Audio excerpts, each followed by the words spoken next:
다니엘서 5장 10절부터 12절입니다. 왕비가 왕과 그 귀족들의 말로 말미암아 잔치하는 궁에 들어왔더니 이에 말하여 이르되 왕이여 만수무강하옵소서. 왕이 생각을 번민하게 하지 말며 월급빛에 편한 것도 아니니이다. 왕의 나라가 거룩한 신들의 영이 있는 사람이 있으니 곧 왕이 붙인 데 있던 자로서 명철과 총명과 지혜가 신들의 지와 같은 자니이다. 왕에 붙인 느부갓네살 왕이 그를 세워 박수와 술객과 갈대아 술사와 점쟁이의 어른을 삼으셨으니 아멘 아멘. 바벨론 성은 난공불락의 요새입니다. 철옹성으로 만들어졌기 때문에 어떤 무기로도 당시에 갖고 있던 어떤 군사력으로도 무너뜨릴 수 없는 철옹성의 성이었습니다.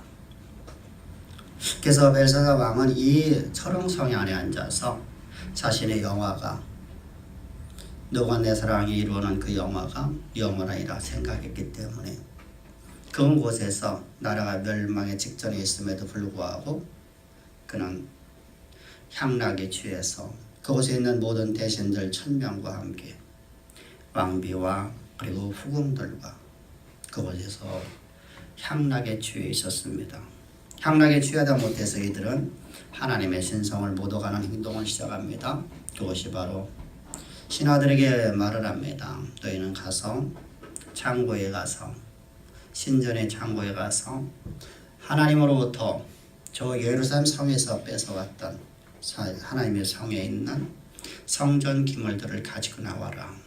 그래서 그 기물을 가지고서 이들은 술을 마시며 향락에 취하며 그들의 신을 경배하며 하나님을 모독하는 행동을 합니다. 여기서 우리가 볼 적에 이 사람은 지금 무엇을 생각하고 있습니까? 단순하게 우리나라가 강건하리라 이게 아니죠. 역사는 자신들이 쓴다고 생각하는 겁니다. 인간에 의해서 사람에 의해서 역사가 써진다고 생각합니다. 근데 역사는 인간에 의해서 쓰여지는 것이 아니라는 것이죠.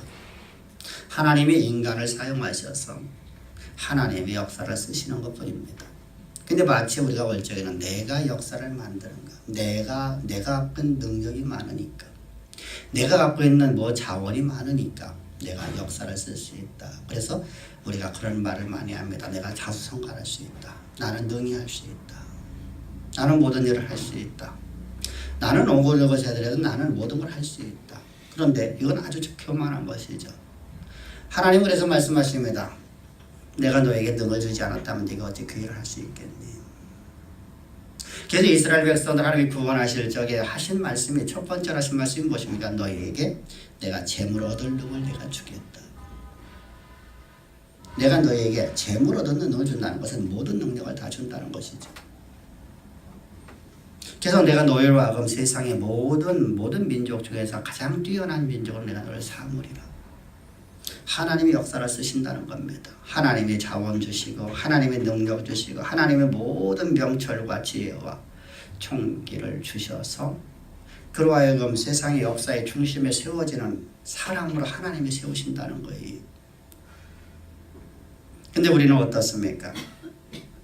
과연 하나님을 역사의 주관자, 하나님의 역사의 주권자, 하나님 마음대로 역사를 쓰시는 분, 하나님께서 역사를 온전히 쓰시고 있고 우리는 그의 종으로 살아가는 존재임을 우리는 인정하고 살아갑니까? 그렇다면 우리가 예배를 얼마나 소중하게 여겨야 될까요? 그 역사를 쓰시는 하나님 말씀이 우리에게 주어지는데 얼마나 우리 예배를 소중하게 여겨야 될까요? 그 역사가 하나님에 의해서 만들어진다고 하면 어떻게 해요? 내가 예배의 자리로 내 자녀들, 내 가족들, 내 형제를 내가 이끌지 않을 수 있겠습니까? 우리는 여러분들 하나님을 우리가 믿는다고 말하지만 실제로도 우리는 내가 역사를 만드는 것이 하나님의 액세서리 정도로 우리가 이해하고 있는 많은 사람들을 봅니다. 사람들한테 내가 절에 다닌다고 하면 내가 부끄럽고 교회 다닌다면 좀 깨끗해 보이고 거룩해 보이고. 요즘에는 그것도 아니죠. 교회를 다닌다고 하면 사람들의 지탄의 대상되고 있는 모습을 바라보십시오. 왜 그렇게 됐습니까? 교회가 타락했기 때문이죠. 내가 역사를 쓰는데 하나님 뭐가 필요합니까? 내 마음대로 살면 되지. 내 마음대로 살면 되지. 뭐하러 여러분들 내가 하나님 앞에 내가 충성과 헌신합니까? 말씀을 내가 순종합니까? 내 마음대로 내 소견대로 내가 그냥 필요할 때마다 하나님을 내가 찾고 필요할 때마다 내 문제 해결받을 때마다 하나님을 찾는 그런 모습. 우리는 어떤 신앙 갖고 있나? 내 모습을 바라보자는 것입니다. 어떤 집사님이 그렇게 하던데 이게 아니라는 것이죠. 성경은 언제나 나 각자 우리에게 말씀 주시는 거거든요. 저에게는 저에게 말씀 주시는 거고 여러분이 각자 여러분들에게 말씀 주시는 거예요. 나는 과연 하나님을 어떻게 믿고 있나?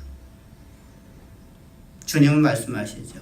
네 아비와 네 어미와 네 아내와 네 형제와 전토를 다 버리고서 나를 쫓는 자가 복이 있나니. 근데 나는 과연 그런가? 그렇다면 우리는 이제 어떻게 해야 됩니까? 하나님께로 돌아서야 되죠. 하나님께 돌아서야 됩니다. 우리가 하나님을 어떻게 알아야 된다는 것이죠? 역사를 하나님이 쓰시는 분임을 내가 믿어야 돼. 그래서 저들은 어떻게 했습니까? 그걸 알지 못함으로 말해서 멸망의 때를 저들은 맞이하게 되는 겁니다. 바벨론의 영화라이다. 인간에 의해서 만들었다. 우리 할아버지가 만들었다. 우리 아버지가 그걸 만들었고 내가 만들었다. 우리 할아버지가 만들어 이 철옹성에서 내가 있으니 나는 안전하다. 어느 누가 이 병을 부실 사람이 아무도 없고 어떤 군대도 이 철옹성은 감히 접근할 수가 없다. 더군다나 여러분 밖에는 사막 아닙니까? 사막에서 군대를 여러분 모으고 여러분들 그들이 며칠이나 버틸 수 있겠습니까? 몇 날이나 여러분들 저 군대가 그곳에서 먹고 그들의 군량비가 얼마나큼 여러분들 그들의 물이 얼마만큼 가장 문제가 물 아닙니까? 사막에서 하루만 안 먹으면 군대들이 힘을 쏘지 못합니다. 탈수가 일어나기 때문에. 그러니 여러분들 이곳이야말로 인간이 만든 초롱성 바벨탑 아닙니까? 이 바벨탑에 앉아갖고 나는 안전하다, 나는 평화롭다, 이 영화는 나는 영원히 누릴 수 있다. 인간이 만들어 놓은 것으로. 그랬더니 하나님께서는 뭐라고 말씀하십니까? 내가 오늘 너희를 심판하리라. 그래서 하나님께서 이제 하나님의 손이 나타났습니다. 유흥을 즐기고 있고 향락에 취해 있는 저들에게 하나님의 손이 회벽에 나타납니다. 하얀 벽에. 거기에 글씨를 썼는데 이 모습을 보고 누가 두려워합니까? 벨사살 왕이 두려움과 공포에 사라졌습니다. 그래서 그가 한 짓이 무엇입니까? 느부갓네살의 조서를 보게 되면 분명히 이런 말이 있습니다. 저 점쟁이들과 술사와 술객과 저 동방에서 온 갈대아인 지혜자들을 다 몸을 투쪽내 죽여라. 그들은 허망한 자들이다. 혹세무민한 자들이다.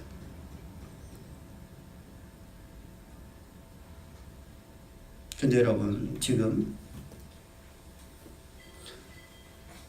다니엘로 말미암아서 그들이 살아났고 그들의 생명이 보존되어 있는 그런 하찮은 사람들, 그런 사람들을 또 불러가고 그들에게 신의 뜻을 여쭤보려고 하고 있는 모습을 보십시오. 참 어리석지 않습니까? 몇백 년 지난 것도 아니고 할아버지 때 일인데, 할아버지.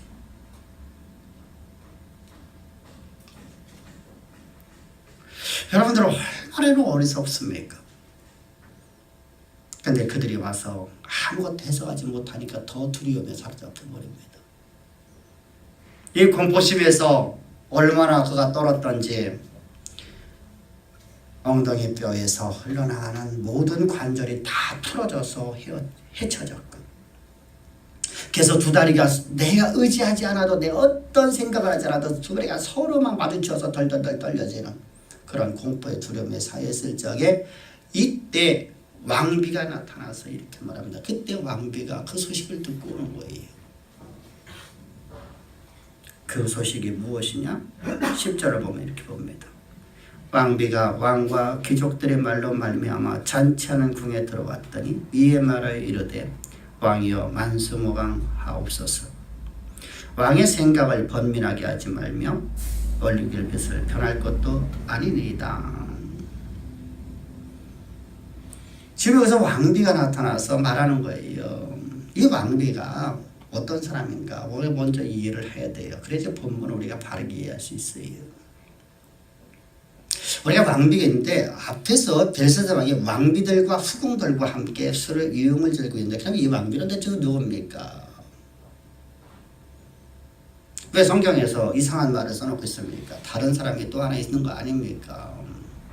여러분들은 서론 부분에서 이 부분에 대해서 지지난 시간에 우리 말씀을 나눴어요. 여러분 지난 시간에 우리가 말씀을 나눌 적에 이 벨사살 왕의 아버지가 사실은 왕이라고 했어요. 느부갓네살 왕에게 딸이 있었는데 이 딸이 결혼했는데 바로 이 벨사살 왕의 아버지예요. 이 아버지가 전대 선대왕, 다시 말하면 우리나라 단종을 죽이고 세조가 왕이 오른 것처럼 어린 조카를 죽여버리고 그가 왕이 올라요.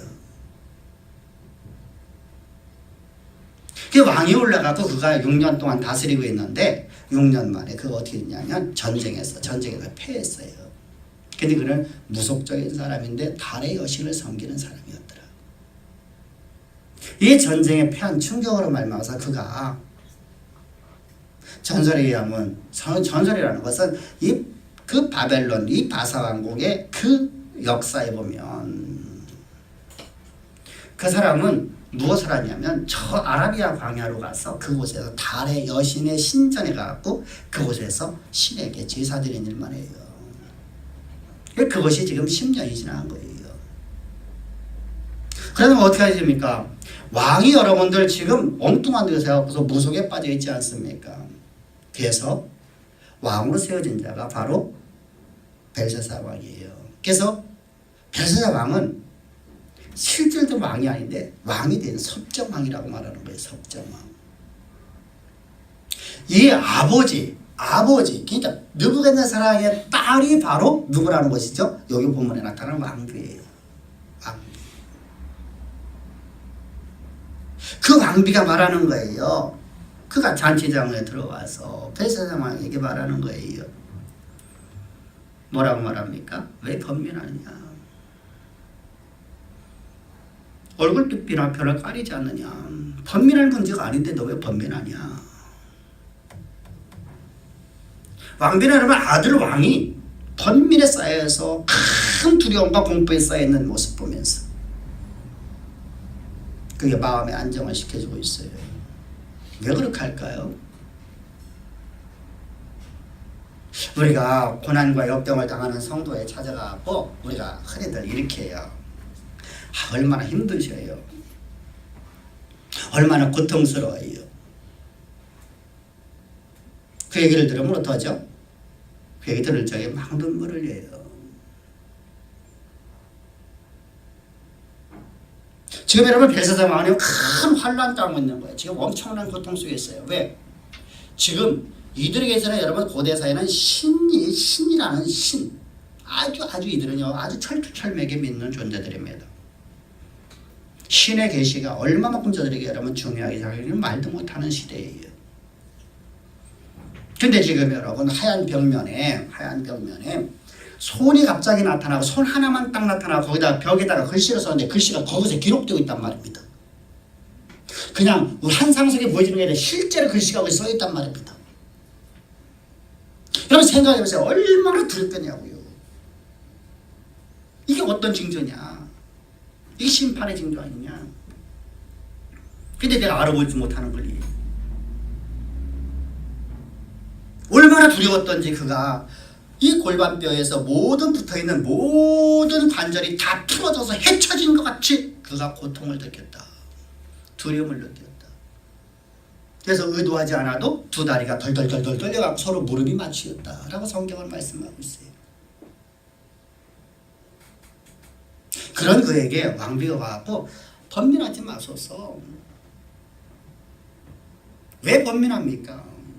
번민한 이유가 아무것도 없는데 왜 얼굴빛이 왜 변합니까? 얼굴빛 변할 이유가 하나도 없는데 뭐 하려고 하죠? 그 마음에 안정을 줘야 돼요. 우리가 마음의 평강이 사라지면, 두려움과 공포에 사라지면 나타난 증상들 때문이에요. 이 무서운 결과를 만들어내거든요. 우리 여러분들 불안과 공포는 현재의 불안을 뛰어넘어서 행복이 있을지도 모르는 미래로 도망가고 싶어요.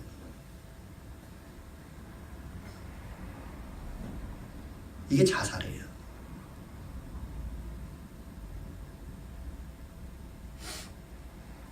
우리 인간에게는 참 묘해요. 내가 공포를 느끼고 내가 두려움을 느껴버리면요, 지금 현재에 대한 불안이 너무 커버리면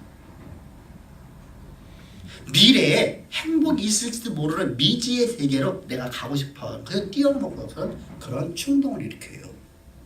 그래서 이렇게 사느니 차라리 죽는 게 낫다. 이 충동을 느끼게 돼 있어요. 이것이 심해지 못하죠? 내가 그것을 하는 거예요. 거기다가 세상 사람들이요, 저 무속적인 사람들이 뭐라고 하죠? 그 세계는 아름답다. 그 세계는 참 좋다. 그 세계는 어떤 곳입니까? 지옥불이 가득한 곳입니다. 불못입니다. 불덩어리만 가득한 것입니다. 그곳에 들어가면 영원히 죽지도 아니하고 영원토록 그곳에 고통을 당하는 거예요. 그런데 우리가 그렇잖아요. 고통을 당하면 고통이 고통을 만들고 고통이 고통이 되어지면 고통을 못 느껴요. 사람은요, 어느 순간에 고통이라는 걸 전혀 잊어버리게 돼 있어요. 너무나 아프다 보면 맨 처음엔 아팠던 고통이요, 서서히 사라지기 시작해요. 그래서 나중에는 고통이 무엇인지를 모르는, 우리 인간이라는 바로 그래요. 극한의 고통을 당하면 고통을 못 느끼지는 못해요. 그러면 저 지옥도 살만하겠네요. 그죠? 불못 속에서 고통을 못 느끼는 지옥이라고 얼마나 좋겠어요. 그러면 지옥도 살만하잖아요. 근데 이 불못은 그런 곳이 아니에요. 언제나 현재예요. 과거도 없고 미래도 없고 언제나 현재예요. 그러니까 어떻습니까? 내가 오늘 당하는 이 순간대로, 우리 그렇잖아요. 불 속에 불에다 내가 손을 집어넣었을 때 순간에 엄청나게 뜨겁잖아요. 그게 나도 모르게 반사작용이 일어나거든요. 이 고통이, 이곳에 타는 고통이 현재, 이 고통이 내일도 현재가 되고 모레도 현재가 되고 천년 뒤에도 현재가 되어지고 영원성, 바로 이 고통을 당하는 것이 바로 지옥이에요. 이 지옥의 심판이 그렇게 무섭다는 겁니다.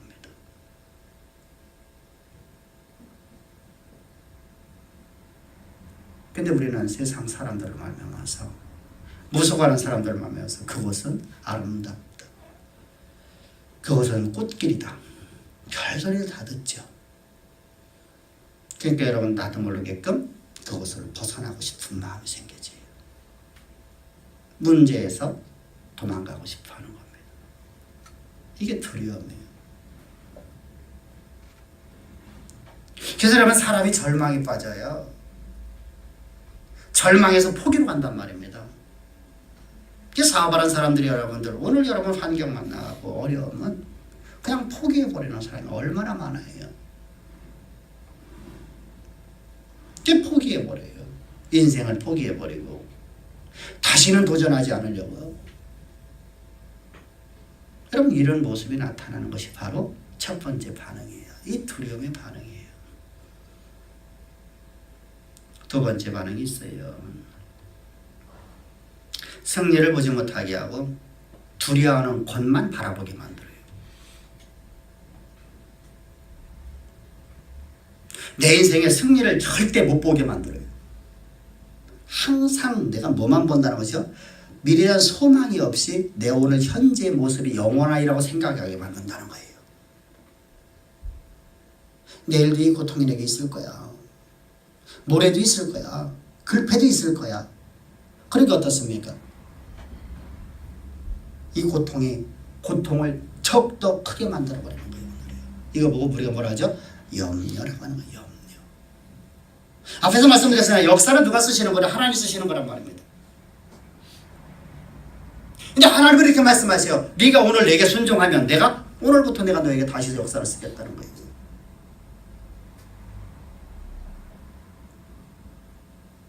여러분 출애굽 역사가 여러분들 출애굽할 만한 조건이 되지 않습니까? 아니거든요. 하나님 역사 쓰신다고 하니까 쓰셨잖아요. 이 10번째 재앙이 있은 후에 너희는 이제 애굽에 있는 큰 재물을 다 이끌고 너희는 출애굽을 하리라 말씀하신 말씀이 역사를 썼지 않습니까? 그들이 군사력 갖고 쓴 게 아니야. 그들이 여러분들 약 갖고 쓴 게 아니잖아요. 말씀이 역사를 만들었잖아요. 너희는 가나안 땅 들어가라. 내가 이 땅을 너희에게 주리라. 내가 내 앞서서 내 사자와 내 의형과 나의 왕벌을 내가 보내리라 말씀하신 말씀을 믿고 나갔더니 그들은 나간 것밖에 없어요. 아무것도 없어요. 반응하였단 말이에요. 하나님 말씀이 이루어질 걸 믿고 의심치 않았단 말입니다. 그랬더니 여리고성이 무너지지 않습니까? 무너질 수 없는 여리고성이, 안악 자손들이 있는 그 여리고성이 한 번 칼 한 번 못 들이고 흔들지 못하고, 여러분 군사력으로 이긴 게 아니잖아요. 약 갖고 이긴 게 아니잖아요. 말씀 역사를 썼잖아요. 이 승리를 보지 못하게 만드는 것이 바로 두려움이에요. 하나님 말씀을 의심하게 만든다는 얘기입니다. 하나님 말씀을 절대로 믿지 못하게끔 의심을 계속 꼬리를 물어맞는 것이 바로 이게 두려움이에요. 그래서 성경은 말씀은 두려워하지 말라, 염려하지 말라. 내가 네 안에 있지 않니? 내가 너와 함께하지 않니? 나와 함께 하시는 분은 천지의 대주제이시고 그분은 바로 역사를 쓰시는 하나님이십니다. 그분께서 말씀하십니다. 내가 너와 함께하지 않니? 우리 신앙 속에서 우리 어떤 문제를 만나도 두려워하지 맙시다. 할렐루야. 하나님 앞에 우리가 무릎 기도하는 거예요. 하나님, 제 마음속에 이런 두려움이 있네요. 이런 나를 주님이 사랑하셔서 십자가의 보혈로 이 모든 나의 두려움을 깨끗하게 다 제거해 주시고 나를 거룩하고 하나님 말씀만 믿는, 거룩이 바로 그 하나님 말씀 믿는 거거든요. 하나님 말씀 믿으니까 어떻게 순종이 나타나는, 이게 거룩이에요.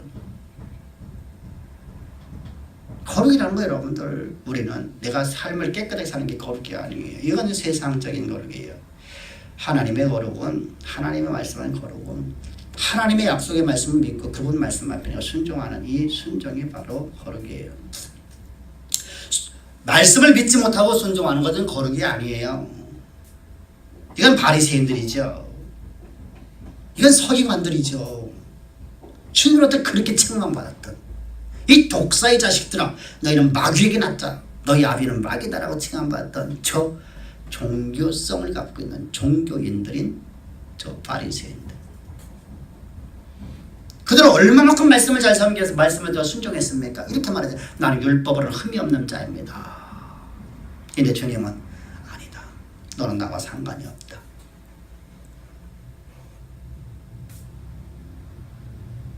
거룩은요, 다윗은 그렇게 온전하게 살지 못했는데 하나님은 다윗을 향해서 너는 거룩한 자다.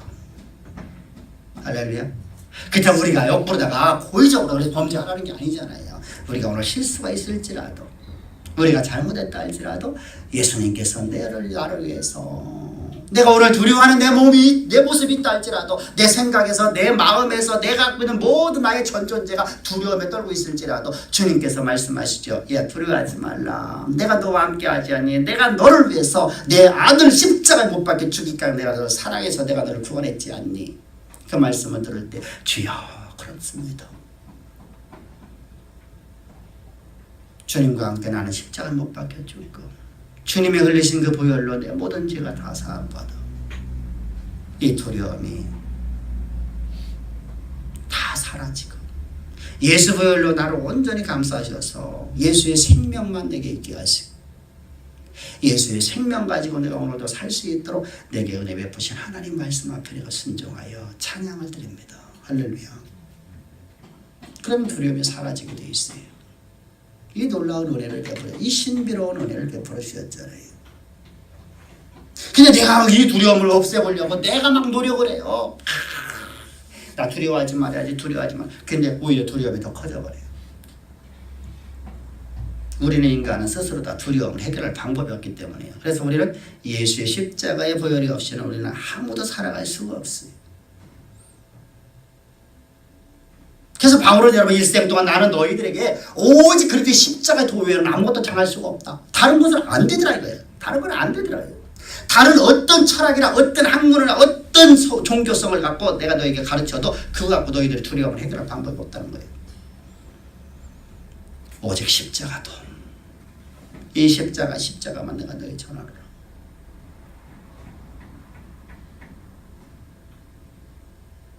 왜 그렇습니까? 십자가는 하나님을 나에게 상급으로 주는 유일한 비결이기 때문입니다.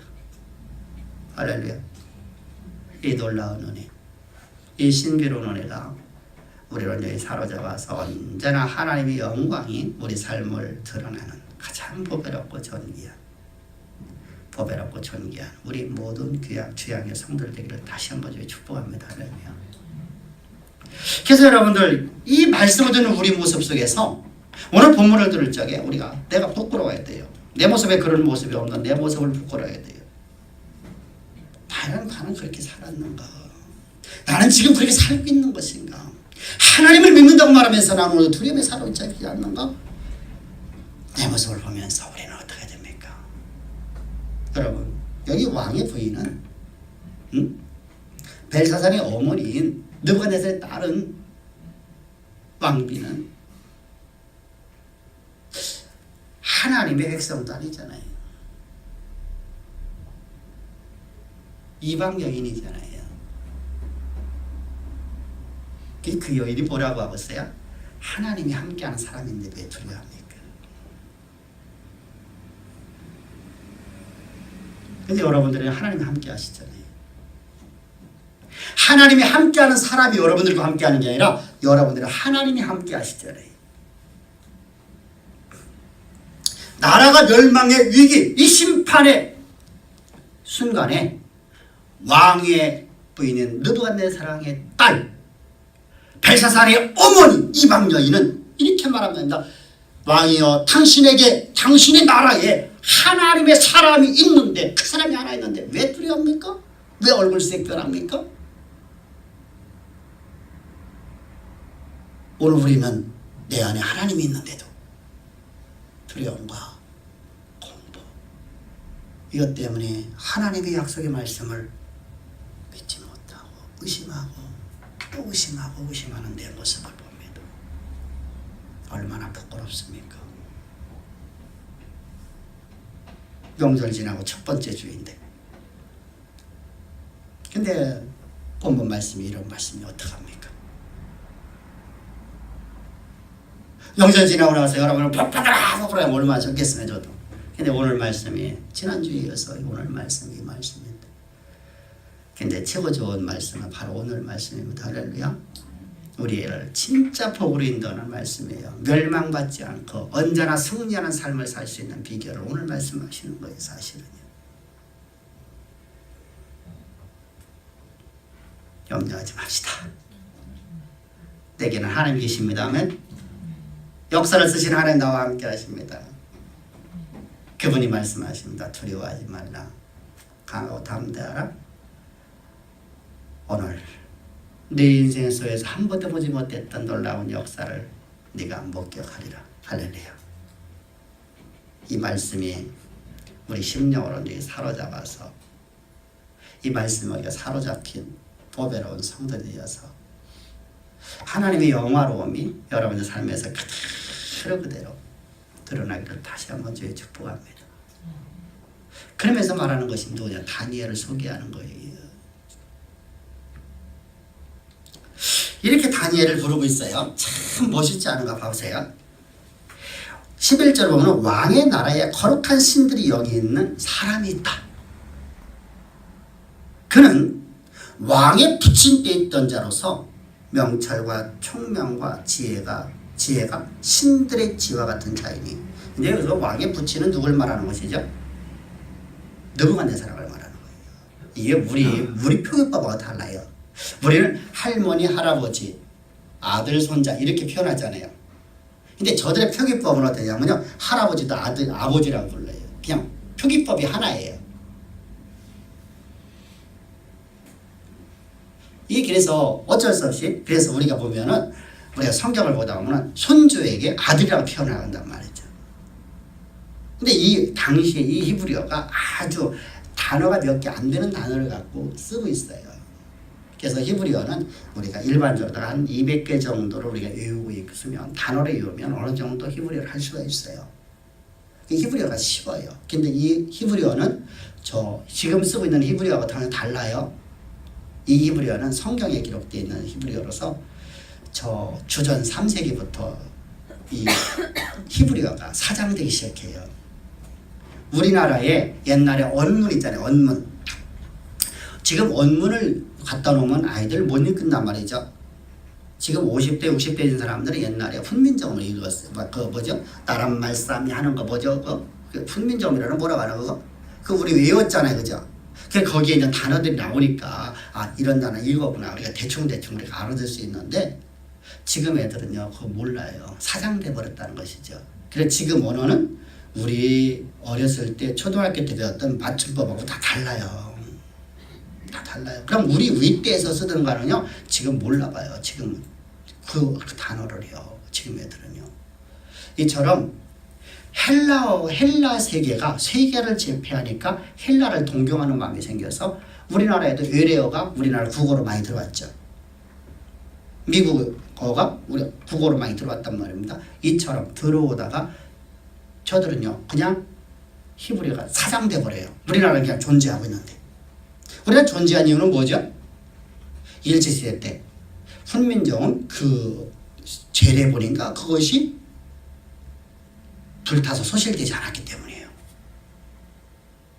그것이 훼손되지 않았기 때문이에요. 근데 히브리어는요, 그게 사장돼 버려요. 그럼 어디에서 히브리어를 썼냐면요, 바벨론에서요, 애굽에서요. 무슨 말이냐면 포로로 끌려갔던 사람들이 그곳에서 히브리어를 쓰는 거예요. 우리나라 조선족들이 언어가 우리 과거의 언어예요. 그러니까 우리가 조선족들 말하면 좀 이상한 말이 들려지죠. 그들의 언어가 과거의 언어예요. 우리가 그 시대에 썼던 언어예요. 이처럼요, 히브리어가 아주 단어가 많지가 않아요. 그래서 히브리어는 전부 다 어미 번호와 파생된 언어, 그리고 두 개 언어가 합쳐져요.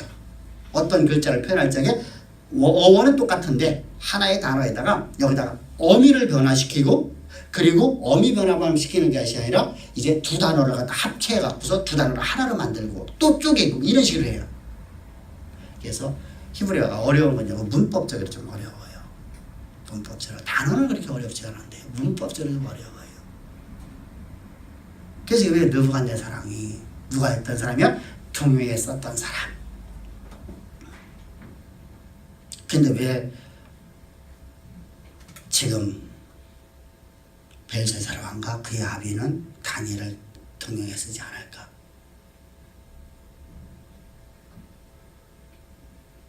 그 지혜로운 사람이 있었더라 하면 나라가 이렇게 풍전 동안 위기를 받지 않았을 것인데. 옛날에 우리가 율곡이인가 10만 양병설을 갖다가 주장했던 그분의 말을 들었더라 하면 우리가 임진의 날 겪지 않았을 것인데.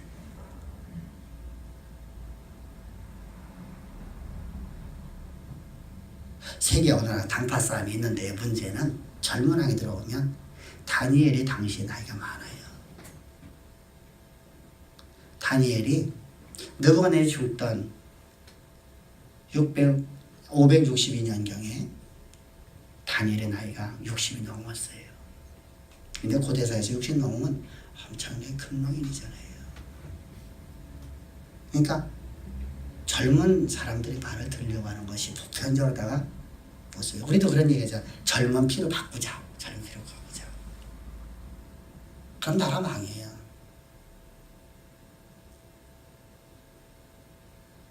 뭐가 망해죠? 진취적으로 하다 보면 뭐가 되죠? 나라 복지하다 끝나버려요. 그래서 여러분 우리는 젊은 사람과 나이 먹은 사람들이 함께 공존하는 사회가 되어야 돼요. 할렐루야. 왜? 연륜이 있어서 지혜가 있거든요. 근데 그런 사람들을 다 잘라버렸단 말이에요. 우리가 그런 대표적인 사람 말이 누구죠? 르호보암이잖아요. 솔로몬의 아들. 그래서 남북이 분열되는 거 아닙니까? 바로 여러분 이처럼 다니엘을 배척함으로 말미암아서 이 나라는 위쪽에 나왔어요. 그런데 이 왕의 부인이 느부갓네살의 딸이 이렇게 말하는 거예요. 그 사람에 대해서, 다니엘에 대해서 어떡하죠? 거룩한 신들이 여기 있는 사람인데, 이건 느부갓네살 왕이 말한 말이에요. 4장 8절과 18절에서 거룩한 신들이 영이 있는 다니엘아 이렇게 말하거든요. 그래서 거룩한 신이라고 하는 것은 무슨 말이냐면요, 이 장원복수형을 썼어요. 우리 장원복수형이라고 오해를 해요. 그래서 우리가 창세기 1장에 엘롭이라는 단어가 장원복수예요. 복수예요. 그러니까 성부, 성자, 성령 하나님을 표기한다. 이런 식으로 하면 무식한 자소리 들어요. 이 장원복수형은 무슨 말이냐면요, 복수예요. 복수를 쓰는데 단 한 사람을 지칭하는데 장원복수형이라는 단어를 써요. 이게 히브리어의 특징이에요. 문법이란 말이죠. 이 문법은 뭐가 냐면요, 황제를 말할 적에 장원복수형을 해서 황제를 갖다가 지칭할 때 복수를 써요. 반드시요. 단 하나밖에 없는, 나라에 하나밖에 없는 황제죠.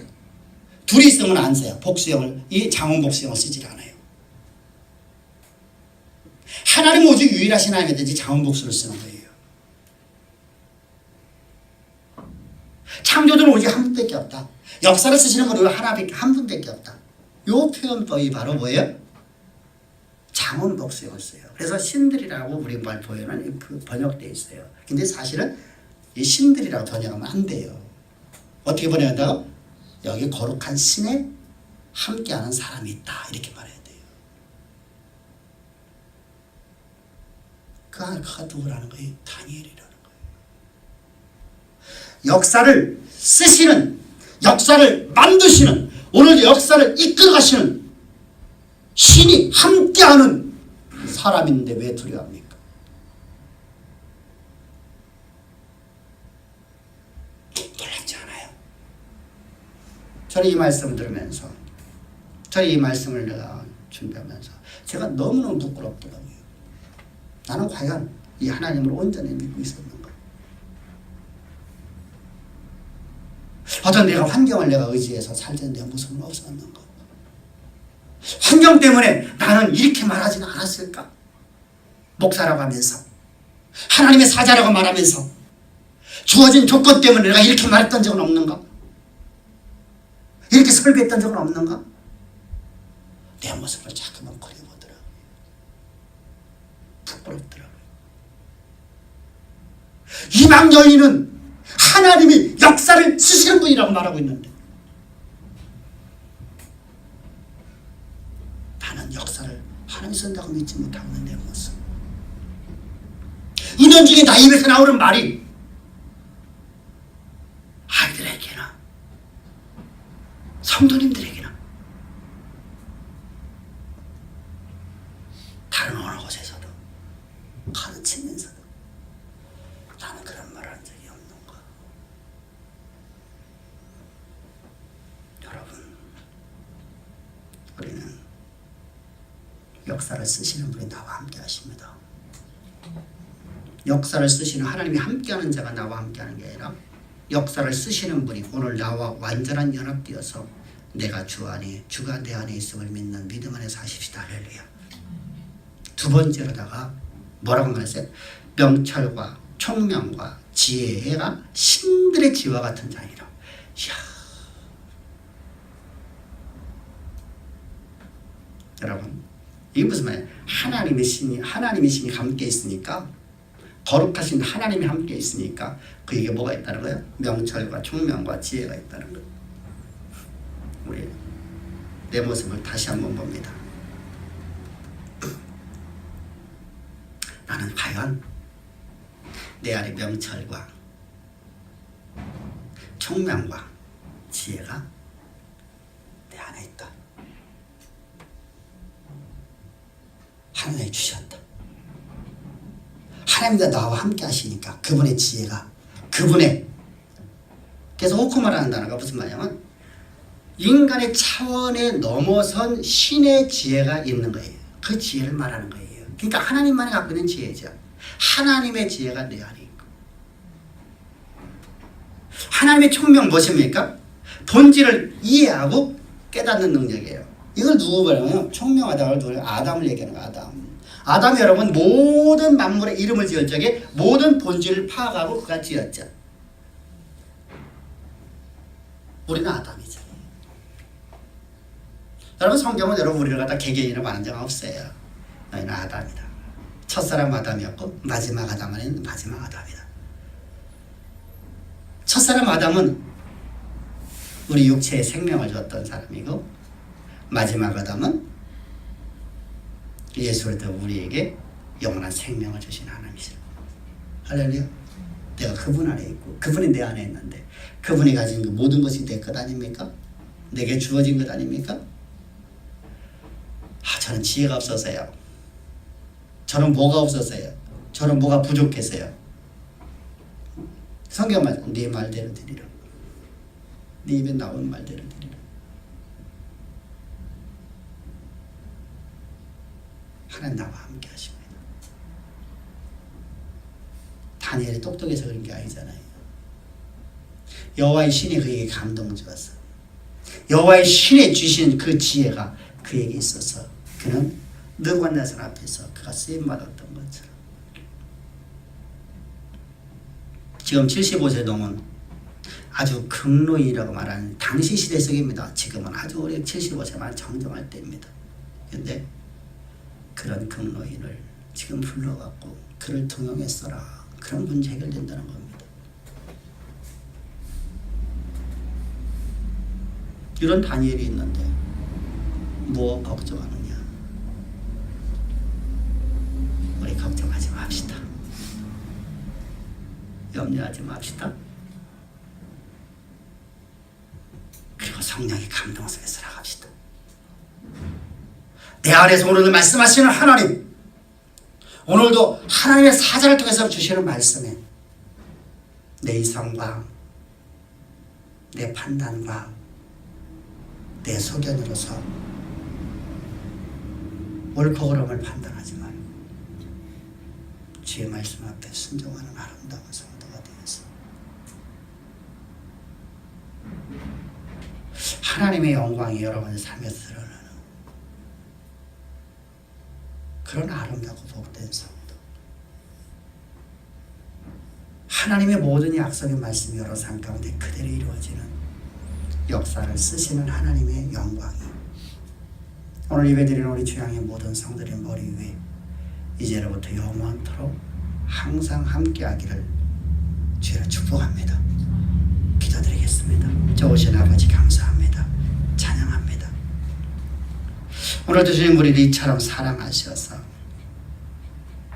우리로 하여금 이 시대의 역사를 쓰는 아버지의 동역자 삼으시려고 하나님의 대리자로 우리를 삼아주시고 우리에게 말씀을 주신 그 말씀 우리를 사로잡아 이끌어가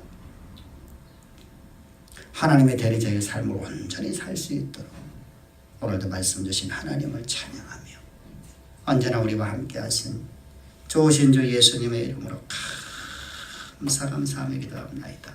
아멘.